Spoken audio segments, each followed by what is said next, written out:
बिस्मिल्लाहिर्रहमानिर्रहीम। नाज़रीन, आप देख रहे हैं GNTV HD 24। आज जो मैं बात करूंगा ये थाना सिटी जड़ावाला का एरिया जो है वहाँ का ये वाक़या है। पुलिस जो है हमारे देश की, उन्होंने एक भिखारी को भी नहीं छोड़ा। एक मासूम शहरी है, मे बी उसकी एक आँख से भी उसको कोई मजूरी है को नज़र आता है या नहीं नज़र आता। जो पुलिस और सोशल मीडिया से हमें खबर मिली कि उसको मतलब भिखारी कहते हैं, लेकिन जो उसका अपना बयान है एक मीडिया के सामने, सोशल मीडिया के चैनल्स के ऊपर, उसने बताया कि मैं अपना मेहनत करता हूँ, बोतलें इकट्ठी करता हूँ, थोड़ी बहुत ऐसी चीज़ें, कागज़ या कोई ऐसी चीज़ें इकट्ठी करके मैं बेचता हूँ और मैंने थोड़े थोड़े करके ये पैसे जमा किए हैं बाकायदा। नाज़रीन, ये पिछले कोई एक आध वीक का वाक़या है कि ये एक जड़ावाले के रहने वाला ये एक मासूम शहरी है। मासूम शहरी मैं इसलिए कह रहा हूँ कि वो इतना सादा इंसान है। मे बी उसकी आँख का भी मैंने आपको बताया वो मसला हो सकता है, जो उसकी फ़ोटो नज़र आ रही है। नाज़रीन, उसके पास बकौल उसके 7,10,000 रुपया मौजूद है और वो मारा वाला गांव है कि वहाँ वो अपना एक प्लॉट लेना चाहता है। कोई सस्ता इलाका होगा वहाँ गांव का एरिया, तो उसने कहा जी मैंने वहाँ से प्लॉट लेना था और मेरे पास 7,10,000 रुपया था और मैंने वो पैसे इकट्ठे किए थे, थोड़े थोड़े करके जमा किए। अच्छा नाज़रीन, मैं आपको ये भी बता दूं बीच में कि ये एक 3 करोड़ की कहानी भी है, वो भी इसी मासूम शहरी की है, इसी भिखारी बेचारे की कह लें कि इसी शख्स की वो भी स्टोरी है कि 3 करोड़ उसने कहा जी मेरे पास हैं। वो किस तरह उसने कहा और वाकई उसके पास हैं, ये भी मैं आपको आगे चल के बताऊँगा। नाज़रीन, वो शहरी कहता है कि मैं अपने घर से निकला हूँ तो मैं एक स्टॉप पे गया हूँ तो मेरे पास 7,10,000 रुपये है। पुलिस आई है, पुलिस वाले आए हैं मतलब गाड़ी के ऊपर, डाले के ऊपर, और उन्होंने मेरे से 7,10,000 रुपया ले लिया है। तो मतलब मैंने उनको कहा भी है कि आप मेरे से इस तरह ना करें और मेरे साथ आप ये छीना झपटी या मेरे साथ ये वारदात कह लें किस्म की हुई है ना करें। लेकिन वो कहता है जी मेरे से वो 7,10,000 रुपया पुलिस सिटी जड़ावाला जो सिटी थाना है पुलिस का वो ले गए। वो कहता जी मैंने सीनियर हुकाम से रब्ता किया, यानी कि जो थाने का SHO ज़ाहिर एक सरबराह होता है, उससे रब्ता किया तो उन्होंने कहा जी हम इनसे पूछते हैं, हम आपको पैसे दिलवाएंगे। लेकिन उन्होंने कोई किसी किस्म की मेरी मतलब जो है वो सुनवाई नहीं करवाई, कोई पैसा मुझे लेके नहीं दिया।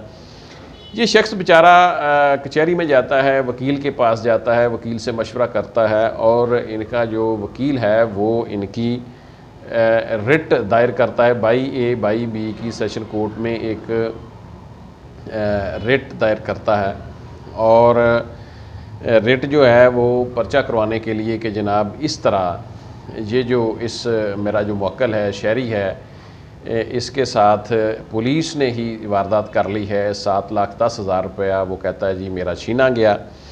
वकील साहब ने भी बात की है मीडिया से। उसने कहा जी कि जब मैंने इसका केस जो है फ़ाइल किया, रिट फाइल की, तो जज साहब ने बाकायदा पुलिस को तलब किया, पूछा। पुलिस ने 5 लाख रुपया मतलब जो है वो तस्लीम कर लिया कि हमने इससे 5 लाख रुपया लिया है, हम इसको दे देंगे, हमें कुछ टाइम चाहिए। लेकिन उस टाइम में 2 दिन में 3 दिन में पुलिस ने नहीं दिया। फिर उसके बाद SHO साहब को तलब किया पुलिस ने। SHO साहब ने भी ये कहा कि जी हम कोशिश करते हैं, बाकायदा उसने वादा किया। उसने कहा जी ठीक है, हमें ये पैसे दे देंगे। लेकिन फिर भी ये पैसे नहीं दिए। फिर उन्होंने अपना वकील साहब कहते हैं जी हम कंटेम्प्ट ऑफ कोर्ट या मतलब कह लें कि दोबारा जब उन्होंने रब्ता किया तो उन्होंने SHO समेत फिर पुलिस को सिटी थाना जड़ावाला जो है उसकी पुलिस को तलब किया। तो SHO साहब ने बाकायदा ये वादा किया कि हमें इतने दिन 10 रोज़ दे दिए जाएं, हम इनके पैसे लौटा देंगे। 5 लाख रुपया बाकायदा तौर पर पुलिस ने SHO की सरबराही में तस्लीम कर लिया। नाज़रीन, ये है मेरे पंजाब पुलिस जो है जिसको हम सलूट करते हैं। बहुत सारे अंधे कत्ल, बहुत सारे ऐसे मामलात बहुत सारे ऐसे कत्ल जो कि खामद शौहर बीवियों ने करवाए होते हैं, अंधे कत्ल होते हैं, आशिकों ने किए होते हैं। इस तरह के सीन खुदा न खास्ता वो ढूंढ लेते हैं अगर ढूंढना चाहें। लेकिन अगर किसी शहरी के साथ दिन दिहाड़े वो पैसे छीनना चाहें तो वो भी ये कर लेते हैं। लेकिन मुझे शर्मिंदगी इस बात की है कि वो भिखारी भी उसको कहा जा रहा है, वो देखने में तो इतना सादा, इतना मासूम शख्स लग रहा है कि आप सोच भी नहीं सकते। बहरहाल जैसे भी उसने पैसे जोड़े, फिर ये भी बात चली कि उसने वो जज के सामने तस्लीम किया। उसने कहा जी कि ये तो 7-10 की बात करते हैं, यानी पुलिस ने कहा जी इसके पास 7,10,000 आया कैसे? तो उसने कहा जी मेरे पास तो 3, यानी ये भी इल्ज़ाम उसके ऊपर आयद किया गया। उसने कहा जी मेरे पास तो 3 करोड़ रुपया और पड़ा मेरे बैंक में। तो लेकिन वकील ने और उस मासूम शहरी ने कहा है कि मेरे पास कोई और पैसे नहीं हैं थोड़े बहुत पैसों के अलावा, लेकिन मैंने ये बयान भी नहीं दिया। और इसकी तरदीद बाकायदा वकील ने भी की है कि मतलब ऐसा मेरे मुवक्किल ने किसी किस्म का कोई बयान मीडिया पर या जज के सामने नहीं दिया। नाज़रीन, जज साहब ने, वकील साहब कहते हैं कि बाकायदा तौर पर पुलिस को ये बात बावर कराई और पूछा और मतलब बाकायदा सवालात किए शहरी से कि आपने 7,10,000 रुपया इकट्ठा कैसे किया, क्योंकि उस बंदे की पर्सनैलिटी, शख्सियत इतनी मासूमाना सी है, भिखारी भी लगता है देखने को, कपड़े भी चिथड़े फटे पुराने कह लें, कि आपने इतने पैसे कहाँ से जमा कर लिए, शायद ये बंदा झूठ ना बोलता हो। तो उसने बाकायदा बताया कि मैंने ऐसे ऐसे इस तरह जमा किए, फ़लाँ जगह पर मैंने प्लॉट लेना था। जब उसने ये बात की तो वकील साहब कहते हैं कि जज साहब ने बाकायदा डीलर को तलब किया।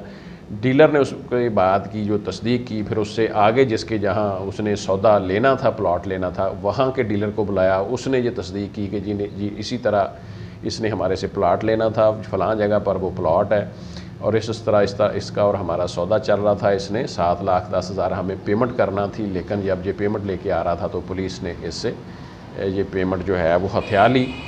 और इसमें कोई मतलब कोई दो नंबरी नहीं है, ये बंदा बाकायदा सच बोल रहा है। तो इसी तरह पुलिस को बाकायदा अदालत ने पाबंद किया कि आपने इसके पैसे देने, लेकिन अभी तक उस बंदे को कोई सुनवाई नहीं हुई। देखें आगे क्या होता है। यानी ये है पुलिस। मेरे बदकिस्मती से मैं कह रहा हूँ, बड़े अफसोस के साथ कह रहा हूँ कि पुलिस में ऐसी काली भेड़ें भी हैं। हमने बड़े बड़े अच्छे लोग भी देखे हैं, बड़े बड़े मेरिट वाले लोग भी देखे हैं जो कि किसी के साथ बदकलामी तक नहीं करते। ज़्यादती तो एक तरफ है, लेकिन बहुत सारे मतलब काली भेड़ें भी हैं। तो नाज़रीन, ये जो शहरी है उसका मसला अभी मतलब यहाँ तक रुका हुआ है कि उसको डेट दी गई बाकायदा, और जज साहब ने पुलिस को टाइम दिया कि आप इतने अरसे में इसकी पेमेंट करें, नहीं तो आपके ऊपर FIR जो है वो होगी। क्योंकि पहले भी जो FIR नहीं हुई जज साहब के आर्डर पे, वो इसी वजह से नहीं हुई कि पुलिस अपना, वो कहते हैं ना कि मजा मजा दियाँ भैना, यानी ये पंजाबी का एक मुहावरा है कि मतलब पुलिस ने अपने पेटी भाइयों के ऊपर FIR चाक नहीं की। और डेफिनेटली इसमें SHO पुलिस जो है उसने भी बाकायदा अदालत में जाके तस्लीम किया कि वाकई इन पुलिस वालों के पास जो है, इन्होंने माना है कि हमने 5 लाख रुपया लिया है। तो फिर इस हवाले से मुश्किल हो गया पुलिस के ऊपर मतलब बेटी भाइयों को FIR करना। बहरहाल ये अफसोसनाक खबर मैंने आपसे शेयर की है, और जो मज़ीद अपडेट आएगी वो भी आपसे शेयर करेंगे। इजाज़त